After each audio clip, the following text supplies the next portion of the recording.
Hi, and welcome to the VR Gaming Podcast, a podcast and commentary about VR gaming, VR news, VR hardware, and VR reviews. I'm your host, Nick Lane. It's episode 12. This is being recorded on Sunday, April 12th, and we have a special guest and co-host for this episode, and that's Justin Davis, also known as Mame Fan on YouTube. Justin, how you doing, man? I'm great. How you doing, Nick? Thanks for Pretty having good. me. Pretty good. Yeah, my pleasure, man. I'm glad you're able to join us for this, and it's nice to do a podcast with someone else as my other gig as doing a pinball podcast. Get to do it with my buddy Kevin Manny, and doing a monologue is a little more challenging. So having somebody to kind of bounce ideas off of and actually have a conversation is nice. Yeah, I watch your other show all the time. It's awesome. Thank you. Yeah, I think, is this the first time you've had a guest? Yeah, so I had to throw caveats out. So I an ideal world, I would have a guest every time. I like the idea of having a co-host and bringing people in to rotate. I've just kind of shied away from jumping into that because of the planning aspect and worrying about messing things up. But I've always had so much on my plate that unfortunately sometimes this podcast takes a backseat to kind of the other streaming and stuff that I do. But I feel it's time, and been looking forward to having you on. You've certainly been helpful to me and in kind of my VR journey as well. So I appreciate that. Anytime. All right. So what we're going to do, the format of today's show is we'll do a little interview, so we'll get to know who you are, talk about your gaming background, things like that. Normally we talk about the news. There's not much that I think I'm excited to dive into news-wise for VR, and you mentioned you didn't have much either. So we'll use the rest of the time to talk about some gaming reviews, because as I mentioned at the last podcast, a lot of us have a lot more time on our hands given the pandemic that's going on. So a good way to fill that time is gaming. So if we can point other people into the right direction and guide them to some games that maybe they should be playing, I feel that's a good use of our time. And the games that we're going to be reviewing is Half-Life Alyx. Like, first of all, who has not heard about that or played it or read some reviews? But it's obviously an important game to talk about. We're also going to do a review of Grip Combat Racing, and Justin will take that because I have not played it. And then last but not least, we'll do a review of the new Ironlights, and I've played that, but Justin has not. So let's kick this off with a brief interview. Justin, can you tell us a little bit about kind of who you are and what your gaming background is? Okay, I'm 40 years old, so, I started in the 80s, my gaming history. I was in arcades even as a very little kid. I got my first console, I don't know, maybe around 87, the Sega Master System. So I ended up being a Sega kid. So I got every Sega console, basically, that ever came out.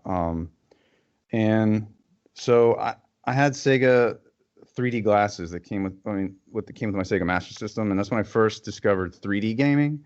It had active shutter 3D glasses, and I thought that was the coolest thing in the world.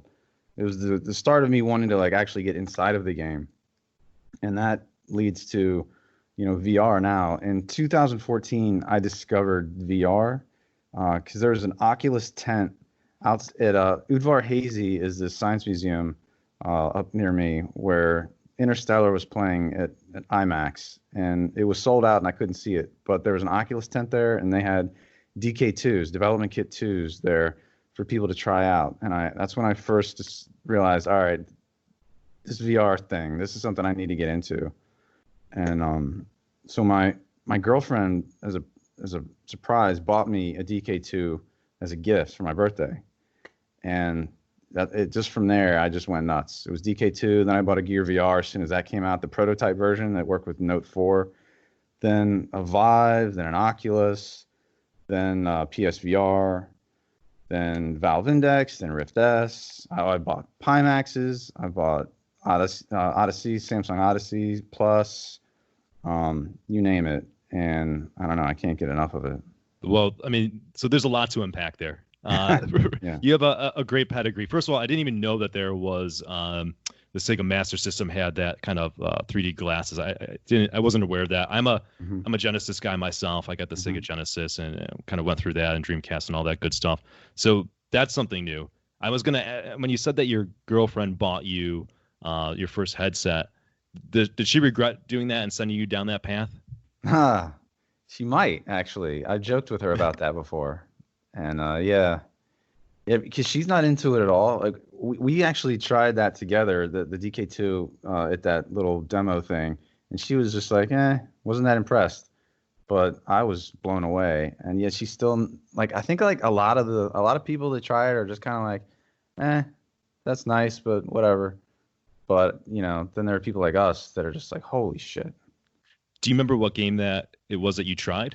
Yeah, it wasn't even a game. It was this interstellar tie-in experience, and it was just like a passive thing. It was just like a video, but it was 3D and like all the stuff flying around you. It was like you were inside of a spaceship with things like flying around, floating. You know what? I remember going to this place. I think it's called the Buffalo Game Space. It's a place for like kind of local developers to work on games. Mm-hmm. And this was in 2014 as well. And it must have been a DK2.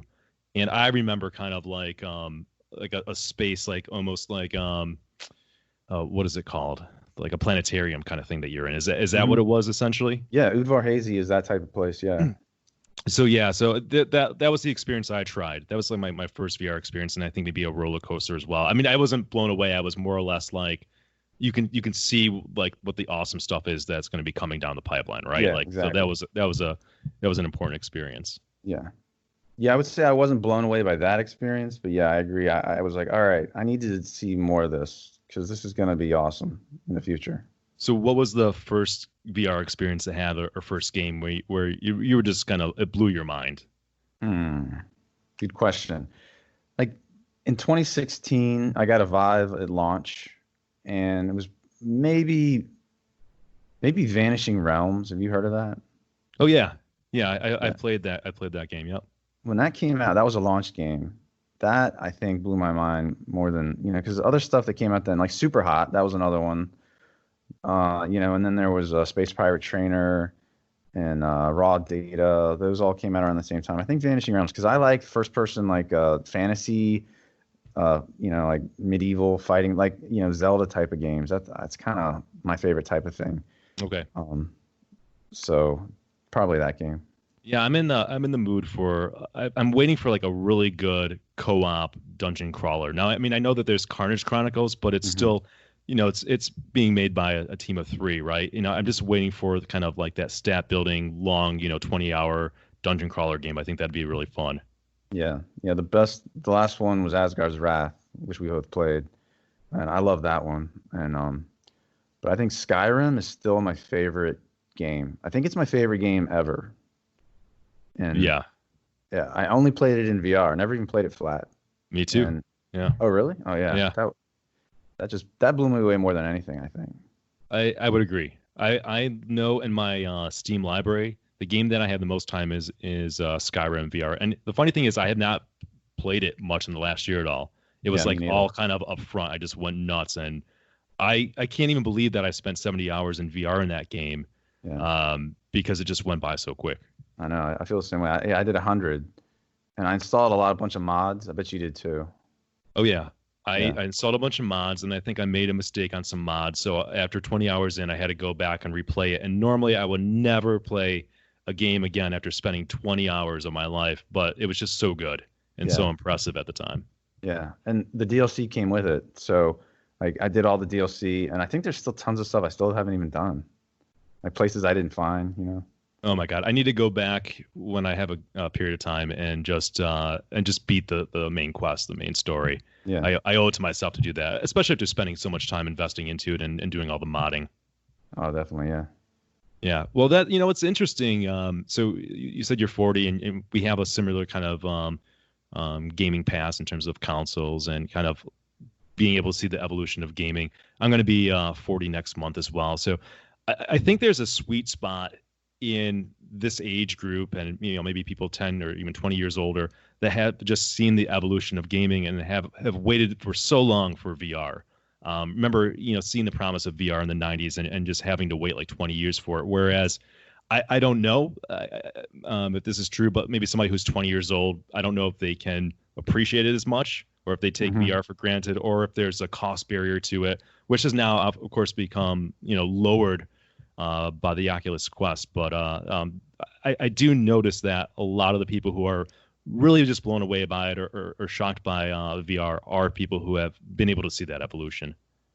Yeah, younger people I've talked to, they all seem to want to play multiplayer, Fortnite type of stuff, and they don't seem very interested in VR. And yeah, that's a good point. That when we were kids, we were already thinking about it and hoping, like just dreaming of being in the games, and they don't seem to be that impressed by it.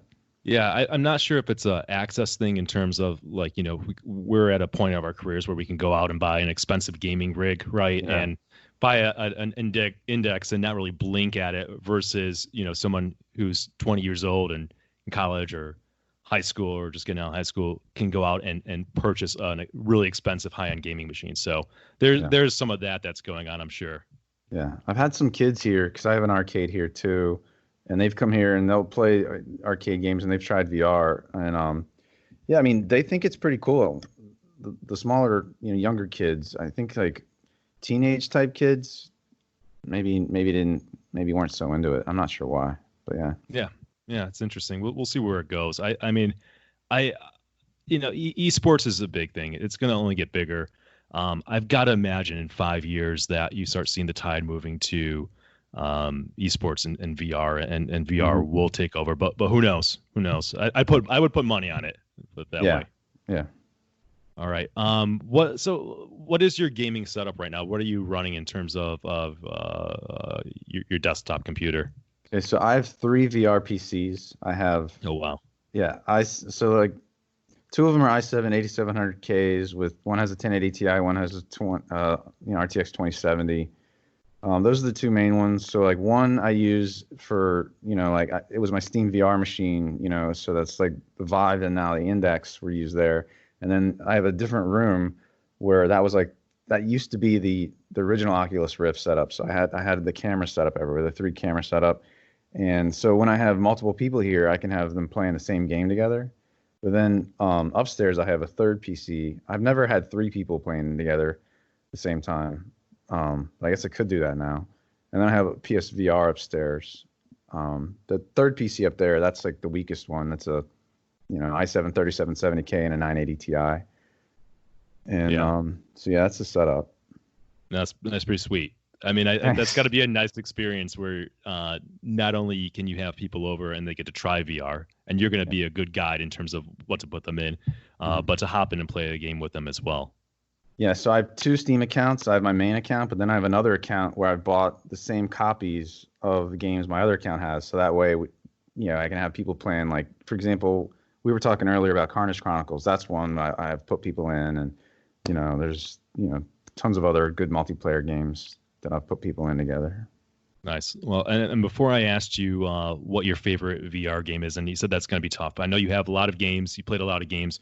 What are some of your favorites? You don't have to pick a favorite, but what are some that you'd like to recommend to people and you've spent a lot of time in, other than Skyrim, of course? Yeah, Skyrim's number 1. Skyrim VR. I think Asgard's Wrath might be my next favorite. I put 42 hours into that, and I still have tons more I could do in that game.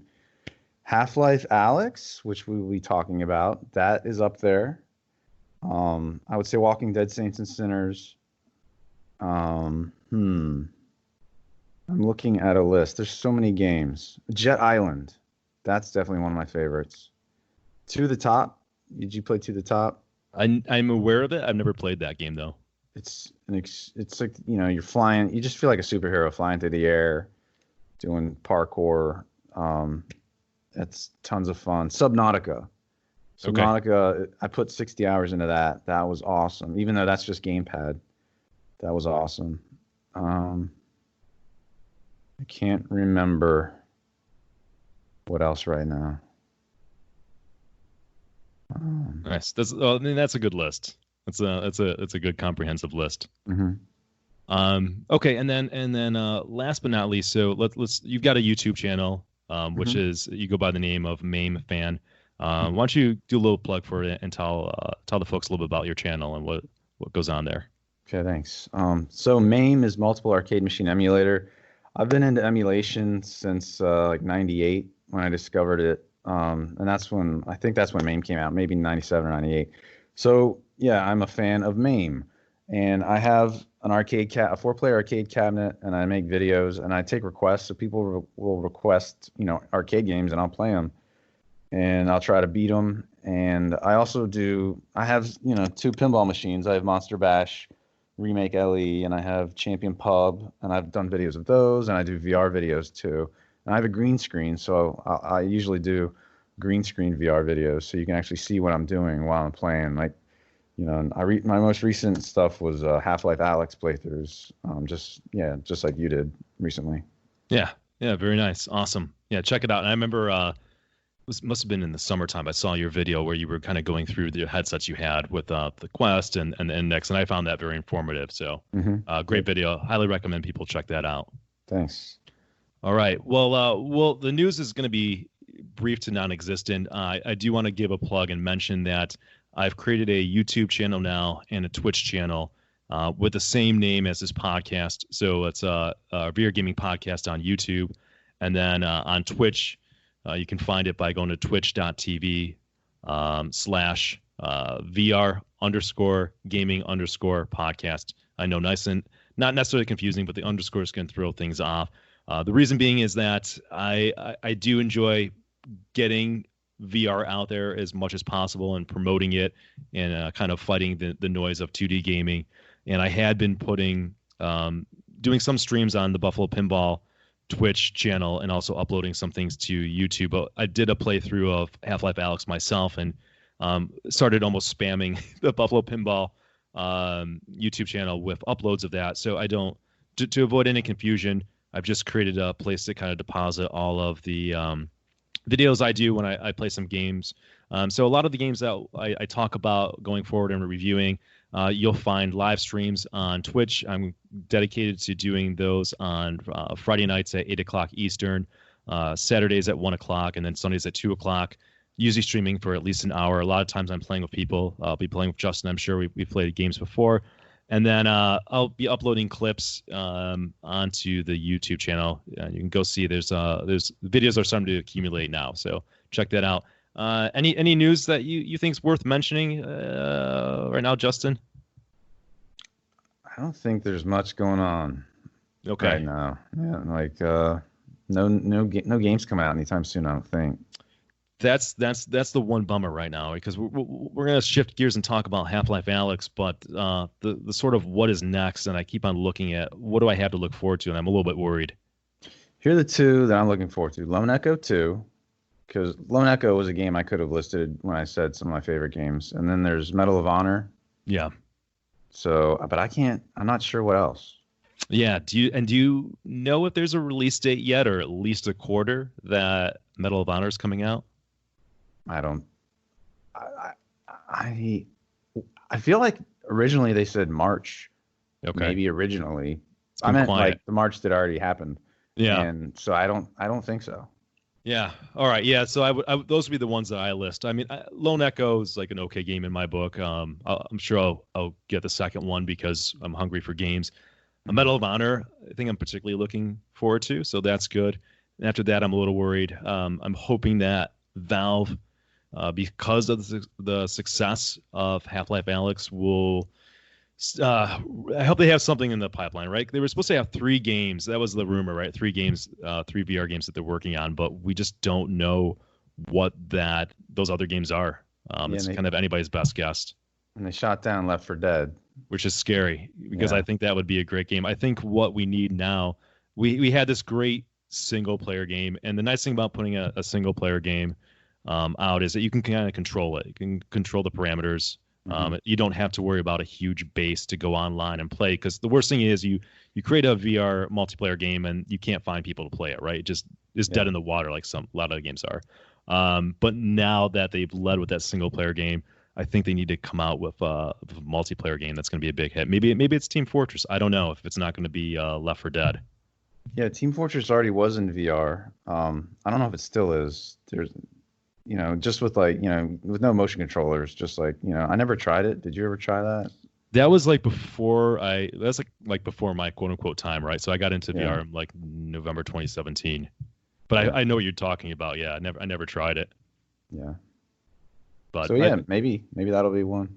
That's what we need. We need a multiplayer game. And I mean, and Pavlov does an awesome job. Rec Room does a good job as well. But you need more of that. Definitely. All right. Without further ado, let's go into a review of Half-Life Alyx. So Half-Life Alyx came out a few weeks ago. I think 3 weeks ago at this point. March 23rd this year, and it retails for $59.99. If you've bought a Valve Index like me and Justin have, then you got it for free. I think even if you bought controllers, right, and not even the headset, you would have gotten it. So that's good of Valve. Good on them. They didn't have to do that. People would have bought it anyways, but it was just a nice move on their part, especially considering the system's $1,000. So yeah, there you go. All right, so the rundown of the review is we talk about the overview, objective, graphics, sound, controls, immersion, and lastability. We'll kind of go back and forth here. The overview and objective of the game is if you live in a cave and you don't know, this is it is in a way, it's not Half-Life 3, but it is the third full Half-Life game, and it happens between the events of Half-Life 1 and 2, and you play as the character Alyx Vance, which is a character like a side character in Half-Life 2. So you're not the main character that you are in the other Half-Life series. So you're playing through her story, and this is a horror, a first-person kind of horror type of game. It's level based. It's not open world, so you're moving from one point of the level to the next. And my completion time, I didn't look at my Steam before hopping on here, but I'd say about 15 hours is kind of a good estimate in how much somebody's going to invest into it. Yeah, I had 14. But yeah, and some people, I've heard of people having crazy low numbers, but I know some people are doing speed runs. But yeah, and then I know some people that are probably going to take more than 20 hours. Yeah, I was happy to take my time through this game. I never wanted it to end. Yeah. I feel like I dragged my feet a little bit just because I was dreading having it be over. So let's start off with the I think that's a good overview. Do you have anything that you want to add to that? Just that in '98, I played Half-Life, and then I got Half-Life 2 when it came out, and then I got episode 1 and 2 as soon as they came out. So, I was a pretty big fan. But I forgot a lot of that history by the time Alyx came out. So I had to watch a video to remind me. I watched like a summary video of the whole story before I played Alyx.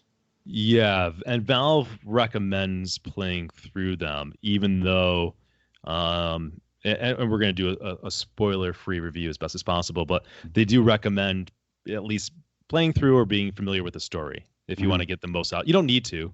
I mean, you can certainly hop in and have a great time. It's not going to hinder your experience, but it might lend to the appreciation of it.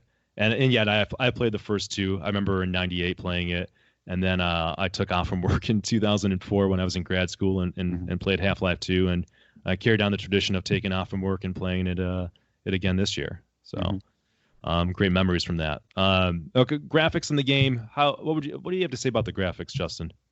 I think the graphics are probably the best graphics I've seen in a VR game. Like when the game first started out and you're on that balcony, yeah, I was like, wow. I was really impressed with how clear everything was. Of course, I was using Index, and like the detail, even like far out of all those rooftops. I was really impressed. Do you think it's the best graphics you've seen? Yeah, for sure. And I think other games that kind of fight for that title of best graphics is probably Asgard's Wrath. I think that maybe is what people would list the most, but it seems to even blow that game out of the water. Yeah.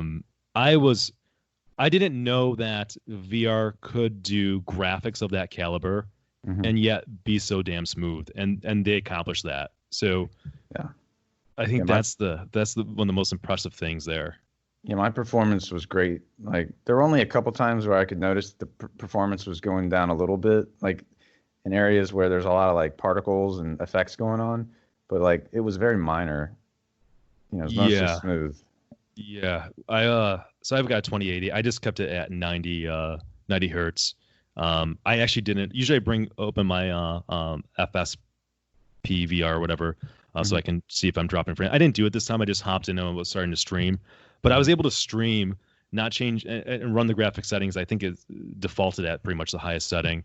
Looked beautiful, and the only maybe a little stuttering I got was I think we're both going to talk about the same moment, but I like kind of like when the alien world blends with like the hotel level kind of deal. Like I noticed it there, but it's very rare. I mean, like 1% of the whole game, I even just noticed any slowdown. Yeah, and we both were streaming during all of our playthroughs, so that's another factor. Yeah, it was, and it just goes to show that you can have VR games have just really incredible graphics, right? Like the idea that I've had in my mind is because look, you're trying to render to two screens to create that that 3D effect, that there's compromises, and it just didn't show. It just looked so good. People who were watching my stream were kind of even just they were blown away and they were impressed with the level of graphics that they were seeing. Yeah, I bet a lot of people that don't really know VR see like Rec Room in the Lab type of graphics, and they think, well, that's just what VR is. But no, it's not. Yeah. I mean, you can have a game that it doesn't have to be amazing graphics, because it's not just about the graphics. But it's nice that this game has shown that, my God, you can have beautiful graphics, which obviously helps with the immersion, and you can have it running smoothly. I mean, I don't have like a 1070, but I've not seen really any lot of complaints of bad performance on Half-Life Alyx. Yeah, I haven't either. All right, so graphics are amazing. I think it gets the title of the best looking VR game. What about the sound? I think the sound is some of the best sound I've heard too, and the positional audio. Like I think I always knew, like if I heard like say some head crab, like but didn't see it, I usually could turn my head and know exactly where that sound came from. Yeah, 100%. I think sound in VR, sound in anything, whether it's a pinball machine, a 2D video game, but especially in VR, right? Having something that's behind you and just being able to pinpoint that is super important. And again, same.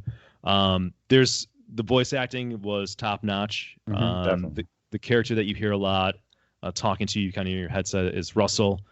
He provides some humor to it's a horror game, but he's providing humor in certain moments. And then your character Alyx, she'll talk once in a while, and I think they handled this really well because in the Half-Life series, Gordon Freeman, who's the main character, and the other ones, he doesn't talk at all, and that's he's just known for not talking. So I've seen people mention that they don't like when your VR character talks.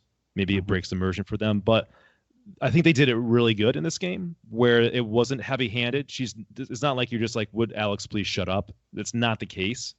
It's sporadic, and when she does talk, the funny thing is when I was streaming, I might say something during a moment in like a gunplay or after a fight, and it's like Alyx would say the same or something similar. So it was just there was a lot of thought put into it. Definitely, yeah. The voice actor, I think she did a really good job. I can't remember if it was the same voice actor from like the other episodes in Half-Life 2. But I was impressed, and I never felt like it got in the way. I have played VR games where I did feel like the voice acting got in the way. Like for example, Torn. Did you play Torn? No, I have not played that. Okay. I've heard people. Well, there's a female. You play as a female, and like she just kept annoying everyone with what she was saying the whole time. And Alyx was never annoying at all. Yeah. No, they couldn't have done any better, as far as I'm concerned. So it was nice. All right, let's talk about controls in the game, because this is a game that Valve in many ways. I mean, they designed this game in conjunction with the Valve Index and certainly the Knuckles controllers. Yet this game can run on other headsets just fine. The Oculus, the Rift, the Windows Mixed Reality headsets, the Vive, Cosmos, and even the Oculus Quest. What did you think about the controls? And I guess we both used the Index, but you also used the Vive wands, if I'm not mistaken. Yeah. So I did a incredibly long stream. So I did a 9-hour stream, and then the next day I did like a 5-hour stream. So I ran out of batteries during the 9-hour, and so with the Index controllers, I was pretty much flawless. I don't remember having any issues with controls, but once I switched to Vive, maybe because I'd gotten used to the Index, I was having lots of problems. Well, and trackpad, you had to press the trackpad to move, which is always a problem with Vive. I always want to just like touch the trackpad to move, because pressing the trackpad just doesn't work well. Like the way they had some of the stuff mapped, like grip wasn't working. Like we were using grip to do a lot of stuff in that game with our index controllers, but like grip wasn't doing anything, I think, with the Vive. So there were issues like that. But as far as control, the only issues I have were there was no sprint and there was no jump. I don't know if that's a control or a game design issue. Yeah. To you. Yeah, that's right. Good point. I think I was surprised at first that there was no sprint. Mm-hmm. I'm guessing, well, you can only speculate. One, there's probably some comfort issues in there because you probably played on smooth locomotion just like I did, right? Yeah. Even though the option is you can kind of do a dash, which is similar to Doom VFR. Mm-hmm. You could do a teleport, which is old school VR movement, and most people these days probably played smooth locomotion. But yeah, there's no run. I think it probably would mess with the pacing of the game a little bit. And at first it seemed odd, but I didn't miss it, as the game went on. And yeah, there's no jump, but again, you can still hurdle over things that you're meant to hurdle over. I didn't find it a big deal, but I did notice it early on. It wasn't a big deal to me. I was just kind of wished it was there. So talking about teleport, so I sold my Vive to one of my friends, and he's had it for a while now. And he played Alyx, and he said he had to teleport because he feels sick using free locomotion in games. And I wonder how many people are like that, and how that's gonna be, if that's gonna be an issue for VR in the future. Because I don't know how many people can deal with free locomotion like we can. Yeah, it's a good question. When I read on forums and stuff, it seems like most people can deal with and prefer smooth locomotion, right? Like if you put a game out that doesn't have smooth locomotion, people will lose their minds these days, right? Yeah. I don't know if it's just like getting used to. I'd never had to get used to it. Like me neither. I've heard a lot of people, maybe they struggled with it, but they would spend a little more time each day, and then they're just like, doesn't phase them, right? That seems to be prevalent. It seems that most people who have tried to get beyond motion sickness can. That maybe and I wish I really knew a stat on this, that maybe there's only a small percentage of people that no matter what will never get beyond motion sickness, but it's hard to really know what that number is. Yeah. But again, it was nice that certainly Valve, they're smart. They gave all those options, and I don't think that the game was ruined by having smooth locomotion. It seemed like it was natural. There's some rumors that they had been designing it for teleport all along, which might have been the case, but there was nothing weird in there, by using smooth locomotion. Yeah, I read that it was in development for 4 years, so yeah, it probably was teleport back then for sure. Yeah. What did you think? Do you think the game took advantage of the index controllers? I mean, there were like cans you could crush by like slowly squeezing, and I remember there was like a soap bottle you could slowly squeeze. I don't think there was anything else that was specific to an index controller, really. Even like a Rift controller has analog grip, so I don't know why an analog grip couldn't do the same thing as, an analog grip button that you can squeeze slowly. But what I heard was Rift, like when people Rift played it, they couldn't do that. They couldn't crush cans like that. They had to press a button to crush them. Yeah. Okay. I don't know if that could have been intentional. I don't know, to sell their indexes more. Yeah, it's not like you need to crush a can, but that's like one of the first things that, like, I don't know why the can was probably in the first room or something. For whatever reason, you pick it up, and I just grabbed it, like I had strong grip on it, and it crushed, and I was like, "This is so cool, right?" Like it's just like it's so small, it's not a big deal, and yet it makes a big difference in just the immersion. Yeah, was there anything else specific like to index? I feel like they might have even gone further with some of the functionality, like individual finger tracking, like just didn't seem to matter in that at all. And that's what the index is known for, right? That's the advantage over even the Oculus Touch, right? Because it only tracks a few fingers, but it didn't matter. I don't think there was much. I thought the throwing was really good. It felt Oh really yeah, natural. Like it was just on point. that was the best like grenade throwing I've ever felt in a VR game. It was yeah, it always felt like it went where I wanted it to go. Oh hell yeah. And I don't know where I bring this up in the review. This is not a spoiler by any way, shape, or form because there was news articles right after it was released. But um, I I realized after playing for a number of hours, there's no melee weapon in the game. So there's no Gordon Freeman is known for his crowbar. Yep. There's no melee weapon. You're basically there's like three guns that you use and that's it, which is not a problem in my book. Um, but it was a little weird. And the article that came out, I don't know if you saw this. The developer said they basically spent a year and a half of their lives trying to put the crowbar in there. Wow, I didn't know that. Yeah, it's just the interview or the article I read said they just had so many problems with like the crow, like you're walking with the crowbar and like because of the way the crowbar is, like you don't have it in your field of vision, but you get stuck on the door because the Oh. crowbar's bumping into the door. Hmm. So it's some of the physics, and it just presented like too much of a headache. But I think it's fine that there's no crowbar in it that Alyx uses because I mean that's Gordon's weapon. So maybe we'll see it at some point. Who knows?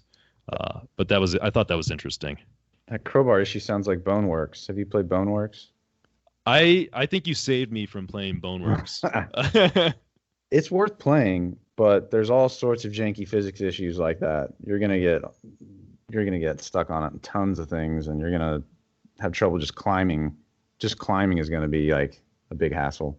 Yeah, Boneworks. so I'm sure, Valve, like I said, they tried to make it work. I'm sure they realized that, listen, we just want to make this game perfect and flawless. We don't want to give anybody a headache with this. Mhm. And it's smart, the first go around and, maybe going forward they can get a little more bold or figure out some solutions. But yeah, it's not in there. There's some minor melee. Like, okay, so like I picked up a head crab and I started using it against another enemy, and like that enemy actually like flew backward. Oh, So like nice. there's some sort of collisions there. I picked up a phone and hit it against an enemy, and the phone was going. It was doing like a phone sound, like if you picked up an old an old rotary or push button phone, and you hit it against something, that bell sound. It was doing the bell sound every time I was hitting the enemy. Oh, dude, that's awesome. So this is Yeah, this is a nice segue into immersion. We're getting into immersion. And I yeah. saw a clip that they had. I think Val posted it where they grabbed like a chair and a Hmm. head crab like jumped at them at the same time. So the head Oh crab yeah, latched onto the chair and then they threw the chair like through a window. Like yeah, the yeah. physics in the game are so damn good. Like this world is so believable in terms of immersion. I liked like putting my hand like on a shelf and just like knocking objects away, like searching for ammo and stuff. Yeah. Um, it's just like perfect physics. Yeah, in the trailer, they remember in the trailer they showed her on a cabinet like knocking Yep. objects away, and I remember thinking, I doubt it's going to be that good. And once I got in the game and I actually tried it, and I was like, holy shit! I was actually really surprised. Yeah, I 'Cause had that skeptical thought because we haven't seen something that good in VR. We Mhm. haven't seen a game that does it that well. But no, that's what you do, and then you need Yeah. to do that so you can find ammo and objects. The three games in VR with the best physics are Half-Life Alyx, Walking Dead Saints and Sinners, and Boneworks. Mhm. Boneworks has the most. So like in Boneworks, basically every single object has like physics interactions, whereas like Half-Life Alyx, not everything. You'll come across some things where you can't mess with it. Mhm. Like you might come across a Right. radio where like it won't let you do anything with it. Then Saints and Sinners had amazing melee. Yep. So they all have. Half-Life Alyx is kind of like maybe it had the least jank. It Yep. had great physics with the least jank. So it's kind of like might be the overall winner there. Whereas the other two kind of had some jank issues. I don't know. Yeah, that's a perfect way of putting it. I think at the end of the day, I want a game that is going to be able to push the physics as much as possible, but without any jank, right? So if you got to Yeah. make some compromises, I'd rather you make the compromises than, well, I haven't played Boneworks, but I don't want to get into a frustrating situation. I want to see a live stream of you playing Boneworks now. Maybe if it goes on sale, I'll get it eventually. What's going to happen is I'll get bored of stuff and I'll grab it because I do want to experience it. Yeah. But I know that I saw your review of it, and you're basically, well, there's no story here, and I'm not a sandbox guy. Like I know some people love sandbox things. I like, yeah, it's great. Tech demo sandbox is great. I need more though. Yeah. I want a full-fledged product. Okay. But I need to experience it, so I'll get it sometime. Yeah. Probably see me cursing a lot, which I'm known for. That's what I want.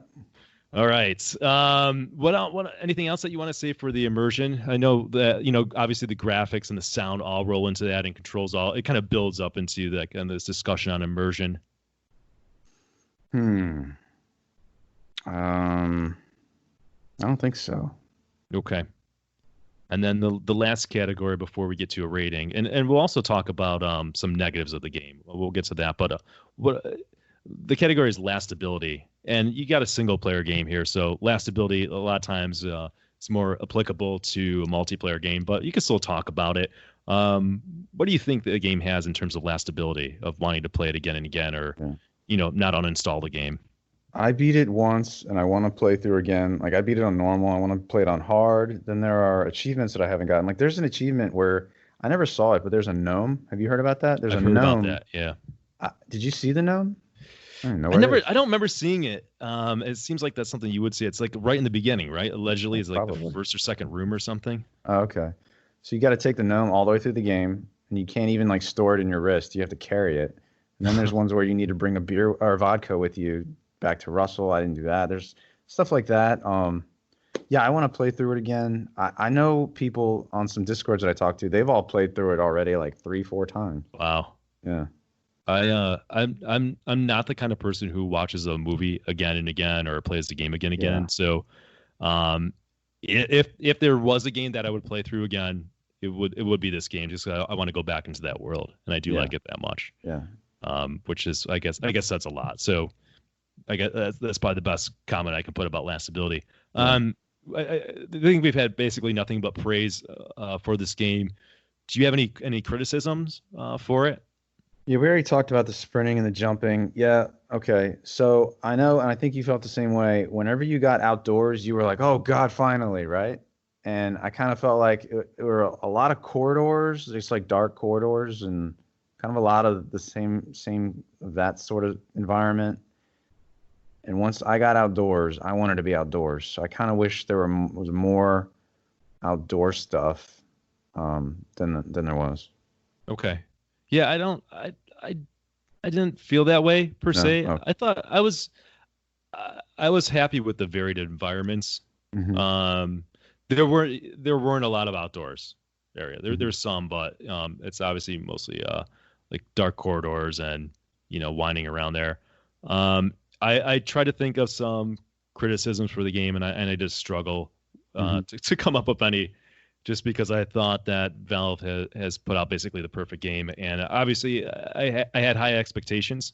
It's Valve, it's Half-Life. I don't think that they were gonna drop the ball for a second on this, but I was still shocked, and I remember just loading the game up, and like you said, kind of the balcony, and when that giant robot's walking past, just being blown away with just the scope and the scale. And this game, we haven't really talked about this, but this game has some big moments in it.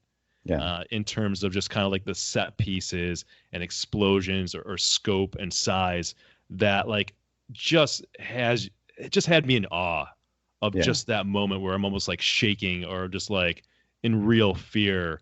Or just feeling small or just under so much pressure, like no other VR game has even come close to.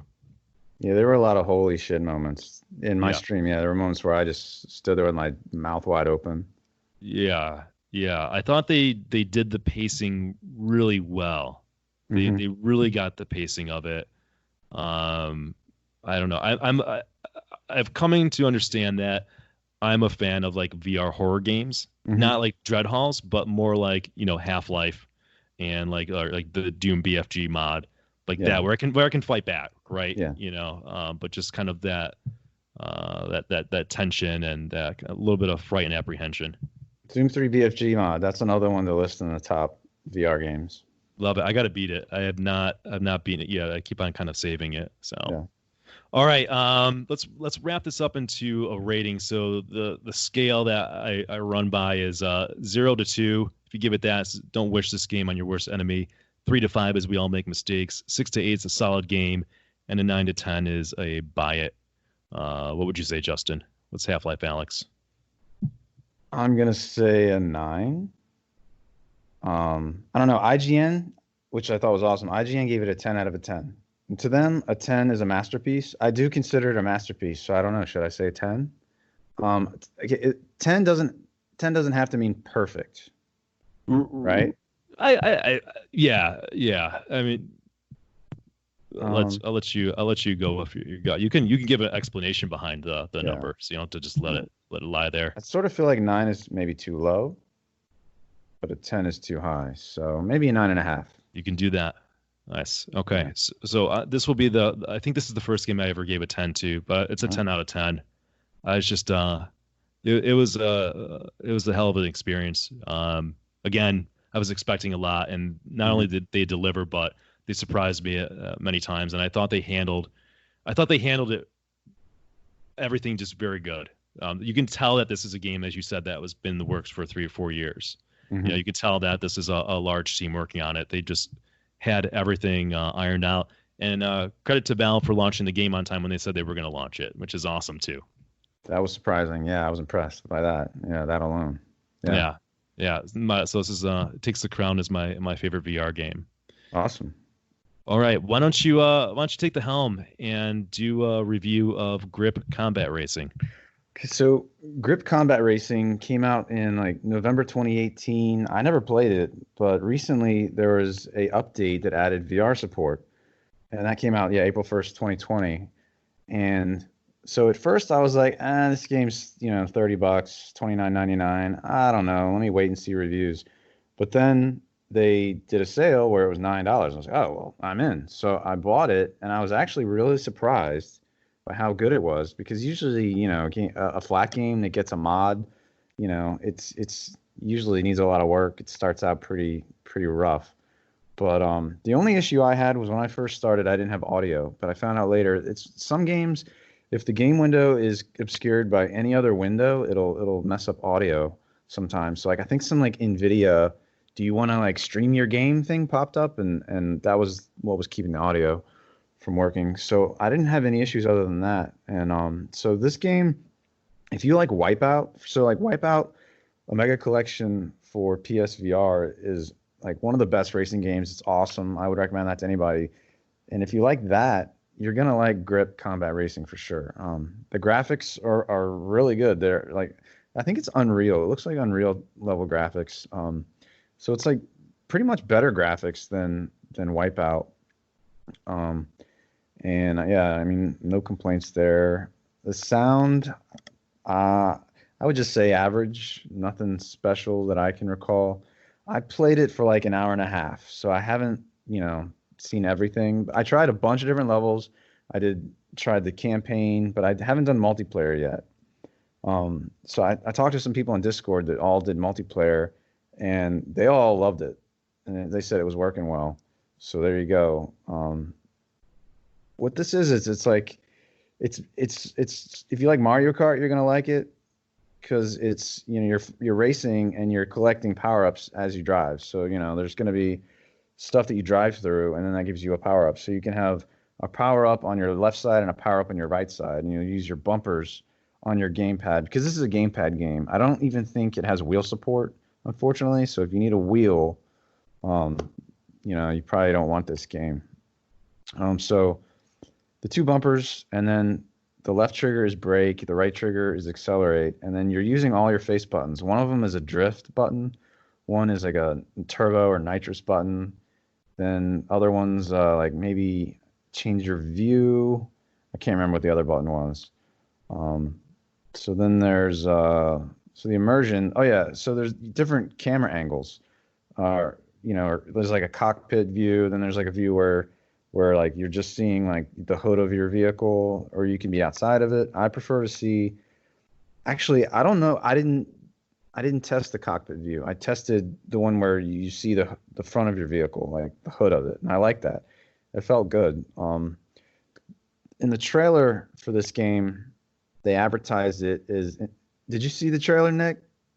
I was going to ask you. I really appreciate the trailer. I thought it was funny because, and especially because the game came out. It's a flat game, as you mentioned, and it came out their VR mod on April 1st. So go ahead. But yeah, and the trailer is just a guy puking the whole time, and they're acting like, oh, it's so extreme, it's going to cause you motion sickness, which, I don't know how well that sold their game, but that actually made me want it more because I want to test myself and push it. And this game, yeah, it's pretty extreme, but I mean, I didn't feel motion sickness, but I pretty much never do. But this game, you're going to be flipping all over the place in this vehicle. Sometimes your car gets sent on such a crazy trajectory that you can't even tell like where you are or where, but like the game will kind of reset you so that you're straight again, just automatically. There's also a reset button for when things happen, like if you get stuck or something. But yeah, it's extreme. So if you're prone to motion sickness, I wouldn't recommend this game. Last ability, yeah, there's a campaign that I was going through, and for $9, this game is a no-brainer. It's an absolute steal.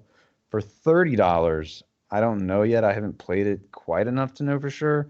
If this is your type of game, if you like Wipeout, then I would say yeah. But otherwise, maybe wait for a sale. It's funny, like when you see a game on sale, doesn't it make you a lot more hesitant to pay full price later on? Oh hell yeah! This is I'm sort of kicking myself. So I saw you playing this game and I asked you about it. Yeah. And you're like it's a no-brainer. So I bought it, and then I had a regret because I have like a catalog of games that I've just bought when it was on sale and I've not played it. Mm-hmm. So I ended up refunding it, which is so stupid. Now because one day I'm going to want to play it, so I'm going to add it back to my wish list and wait for it to come on sale. But I've just got so many games that I've been meaning to play. Yeah. And I struggle to play games that I have to sit down and play with a gamepad. Mm-hmm. I don't necessarily know what it is. I mean, when I think of VR, I want to be standing and using motion controllers. Yeah. But I've played good games with a gamepad, so it's kind of a silly thought on my end to say that. Yeah, there are games like I said earlier, Subnautica. That's a gamepad game where, like, yeah, I would recommend it no matter. Oh, then Resident Evil 7. That's another gamepad game, but you need a PSVR. That's just one of the best VR games. So yeah, there's some that it didn't stop me, but I do agree with you. I prefer motion controls always. So as far as a rating, I played this for an hour and a half. Maybe I'll say 8. Look, is that with the $30 price tag or the $10 price tag? Or would you factor? That's tricky. That's a tricky thing. I'm making it difficult for you. I'm gonna say $9 price tag, 8. Okay. That's solid then. There you go. I'm gonna add it back to my wish list and grab it. But I'm also gonna try to play through my back catalog of games so I can catch up to that. Okay. All right. Awesome. Thanks for the review of that. So we'll conclude this with a review of the game Ironlights. Justin's not played it. I've played it for about 2 hours, so I'll keep that in mind. So this game is made by E. McNeil. Came out just a couple days ago on April 9th, and it's on Steam now for $19.99. That's the full price of it. You know what? Let me see. Is it listed as early access? I'm trying to pull open my thing right now. I don't think it is. All right. So if I'm wrong about that, please forgive me. But I don't think it is listed as in early access. So, all right. Ironlights, remind myself of the name of that, is kind of like this 1v1 melee fight. You're like two gladiators in a futuristic arena kind of setting. And it's got a single player campaign, which helps you kind of become acquainted with the game, and it also has a multiplayer element to it. One really big positive of this game is it's not only out for PC, but it's also out for the Oculus Quest, and the Quest has such a big user base. The fact that this is crossplay bodes well for this game. I think that there is definitely a desire to see or for somebody to put out a good sword fighting 1v1 game, or even multiple people melee kind of combat game. We don't really, correct me if I'm wrong, Justin, we don't really have a competitive multiplayer melee combat game, do we? There was a really crappy, janky one that I can't remember the name of back in like early VR. But no, nothing good that I can remember. Okay.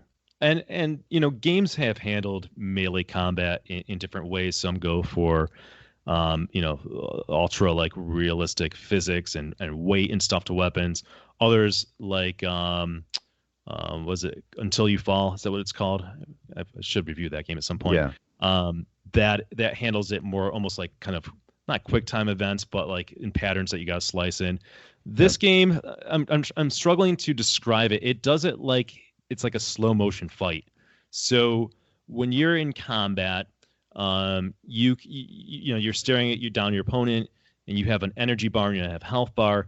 One move that you can do is kind of drag yourself face to face with your opponent. So you approach your opponent, and when you've approached your opponent, you are on the attack and your opponent is on the defensive.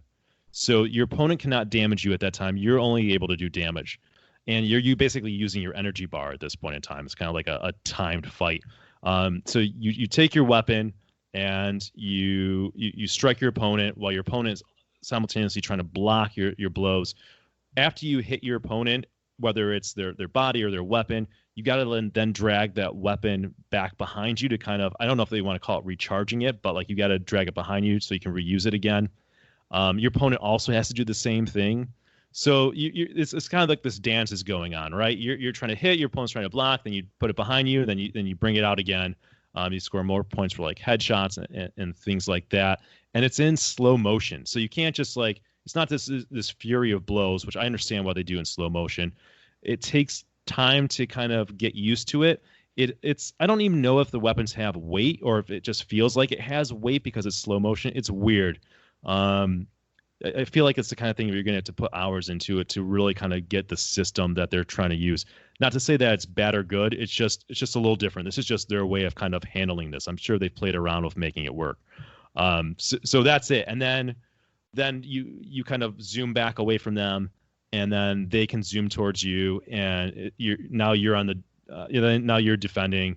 And they're trying to strike blows on you, and it goes until one person dies.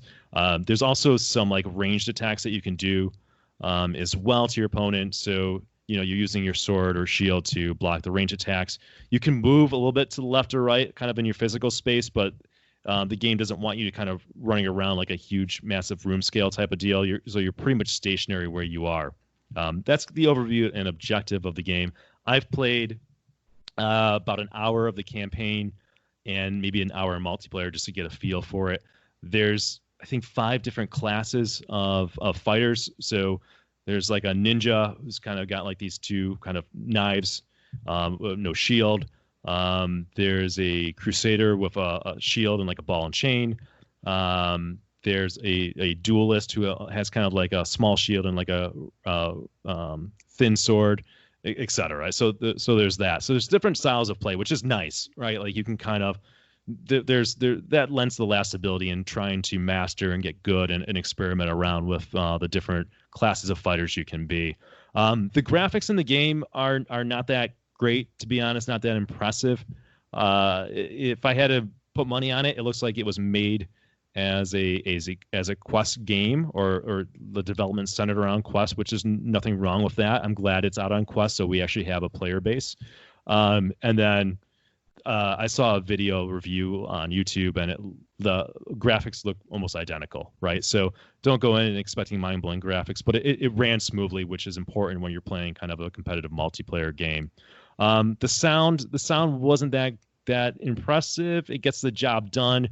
Most of the music tracks I didn't like. Maybe one was okay. Nothing great. I don't think there was like an announcer or anything like that. I feel like it could use a little bit more polish, but I'm guessing this was done by a large team, so that's fine. I will say this: when I played multiplayer today, even though the game came out a couple days ago, so there's probably a base, I didn't have any trouble getting into games. I was hopping into games very quickly, so that's nice. Hopefully this game has some life to it, because if you're thinking about getting it, I would say get it now while it's fresh and it's new and people are playing it. So that's something to take into consideration. Controls are simple, which is good. I grip on the index controllers.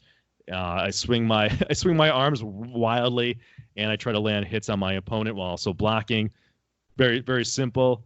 I should also mention that I did a stream of this, so I will be putting it up on the YouTube channel so you can see me flail around. Probably looks ridiculous. Level of immersion, again, not bad, not great. I'm moving my body a little bit. Definitely working up a sweat. I like this game because there's movement to it. You're doing a little bit of dodging. There's not a ton, but there is some that you can move with your body. So I think that helps. Blocking blows. It's pretty good. Last ability on this game, I've got to see. I think only time will tell. I find that this game is addicting. I'm not sure if I'm loving it, but I do find I'm like, okay, one more game, and that's a really good sign. Some of the reviews that I read, I think that some people are saying that there's some issues in terms of only some classes are good. You can spam maybe certain attacks. I've not played it enough to find these exploits, right? So I think that there is that concern, and I think that the developer is probably going to have to be vigilant and make sure to patch, fix, or do some balancing work on the game when people do find some exploits or find one way to win, because that will ruin this game really quickly. If every time you go into a multiplayer game, there's only one class to pick, right? If everybody picked the ninja and you can only win with the ninja, and you just spam a certain attack, that would ruin it. So I think this is the kind of game that the developer has to absolutely just be really vigilant on this and look at balancing issues. But I've been happy with it. Again, I spent 2 hours. I want to play it more. It's a $20 game. If I get 10 hours of enjoyment out of it, I'm happy. So I think out of the gate, because it does have a single player component campaign, which is nice, that doesn't seem super addicting to me, but it will teach me the game. It gives me something to do because it has a number of different classes and the weapons are different each class, which will change the style of play. And because it has a good multiplayer base, I would give this game a 7.5 with room to get better. We'll see if it grows. We'll see if the developer spends time with it. But I think if you're looking to scratch that itch, if you're okay with the game not being this physics-based sword fighting game, it's not that. All right, this is very arcadey. If you're looking for an arcadey, a melee combat game that you can play in multiplayer, then this might be the game that you're looking for. And like I said, I'm looking forward to spending some more time. So I give it a 7.5. Okay, you said it was slow motion. So what speed are you moving in this game? So when you're doing the fighting or defending, if I move my arm really quick, my sword is lagging behind. You see it in slow motion, right? Mm-hmm. My head moves normal. I feel like it's time. It's just my body is lagging behind. My movements are lagging behind. If I drag my arm back, you see the sword slowly follow it. So there's this drag or this lag in your movement. It seems like a weird flail fest at times. I don't know if it is a weird flail fest or if that's just me not understanding, kind of the strategy behind it so much. It's hard for me to wrap my mind around it. Yeah, I mean, again, the best way to describe it is I've been engaged with it. I've been wanting to play more, so that's good. I'm just wondering if this is the kind of game that will fizzle out if I spend 3 more hours with it and I'm done with it, Mm-hmm. Yeah, I heard them talking about it on F Reality. You ever heard F Reality? Yeah. I'm a fan of their show. Yeah. What were they? Curious. Were they positive on it, or?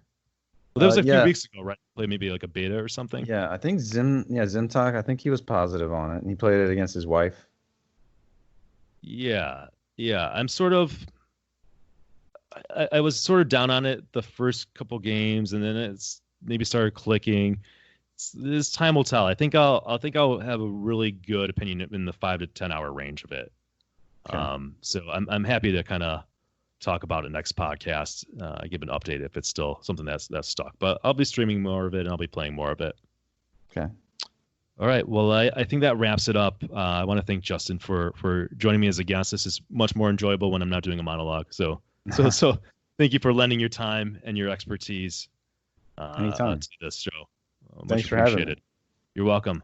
All right. And until next time, I hope everybody stays safe, and we'll see you soon. Take care.